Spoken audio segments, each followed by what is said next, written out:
Mid സ്റ്റേനിൽ ഇറങ്ങി main building എല്ലാം clear ചെയ്ത് നിന്നപ്പോഴാണെങ്കിൽ ഇതേ ആ കാണുന്ന ബിൽഡിംഗ് ഇല്ലേ അതിനകത്ത് രണ്ടോമാര് കുനിഞ്ഞിരിപ്പുണ്ട്. മറ്റേ മെയിനൊക്കെ തുറന്നിട്ട് M23 വേറെ ഏതൊക്കെയോ ഗണ്ണൊക്കെ ആയിട്ട് P90 ഏതാണ്ടൊക്കെ ഉണ്ട് കയ്യിൽ. അവന്മാർ അവിടെ ഇരുന്ന് ഒരേ അടിയാണ്. ഞങ്ങൾ നോക്കിടുന്ന കില്ലെല്ലാം മണ്ടായത് കുമ്മിക്കോട്ട് പോലെയൊക്കെ പരിപാടിയെ സഹി കെട്ടി ഞങ്ങൾ അങ്ങോട്ട് പുഷ് ചെയ്തു. ഒരു നോക്കിട്ടിട്ടുണ്ട് അങ്ങോട്ട് പുഷ് ചെയ്തപ്പോൾ പക്ഷെ ഒന്നും ചെയ്യാൻ പറ്റത്തില്ല.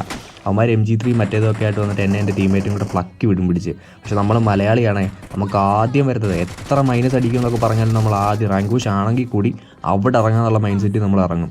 അങ്ങനെ ഞാനിവിടെ വന്ന് ഇറങ്ങും. ഇതിൻ്റെ ടോപ്പിൽ ഇറങ്ങുന്നത്. ടോപ്പിൽ ഇറങ്ങുമ്പോഴാണെങ്കിലും മുക്കിന് അടി, റീകോളിൻ്റെ അവിടെ അടി, അവിടുത്തെ മലയിൽ റൈറ്റിൽ മേളിൽ ലെഫ്റ്റിൽ എല്ലാം.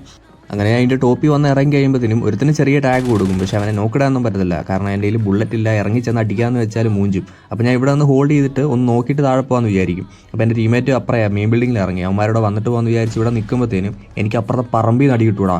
അവിടെ നിന്ന് അടി കിട്ടി എൻ്റെ പകുതി HP ലോ ആവും. അടിച്ചവന്മാർ പഴമാക്കും എന്നെ അവിടെ നിന്ന്. അങ്ങനെ ഞാൻ ഇവിടുന്ന് ഇറങ്ങാമെന്ന് വിചാരിക്കും. ഇനി ഇവിടെ നിന്നാൽ സേഫ് അല്ല, കാരണം അപ്പുറത്തു നിന്നൊക്കെ അടി വരും.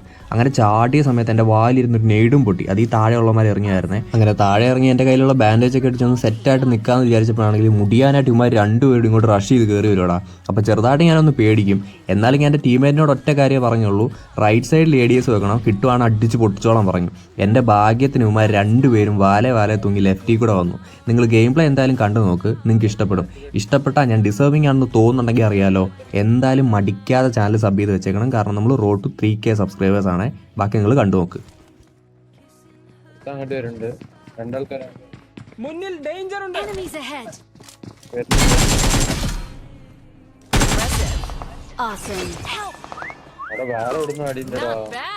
അതെങ്ങനെ ഉണ്ടായിരുന്നു? ഇവന്മാരെ അടിച്ചു കഴിഞ്ഞപ്പോൾ എനിക്ക് കിട്ടിയൊരു സാറ്റിസ്ഫാക്ഷൻ ഉണ്ടല്ലോ, അത് പറഞ്ഞറിയിക്കാൻ പറ്റത്തില്ല. അപ്പോൾ ഞാൻ ഒന്നുകൂടെ പറയുക, നമ്മൾ റോഡ് ടു 3K സബ്സ്ക്രൈബേഴ്സ് ആണ്. അപ്പോൾ നിങ്ങൾ മറക്കാതെ ചാനൽ സബ് ചെയ്ത് വെച്ചേക്കണം കേട്ടോ. ഇത് കണ്ടിട്ട് നിങ്ങൾ എന്തായാലും സബ് ചെയ്തെന്ന് എനിക്കറിയാം. അപ്പോൾ ഇനി ചെയ്യാത്തവരുണ്ടെങ്കിൽ സബ് ചെയ്തേക്കെ.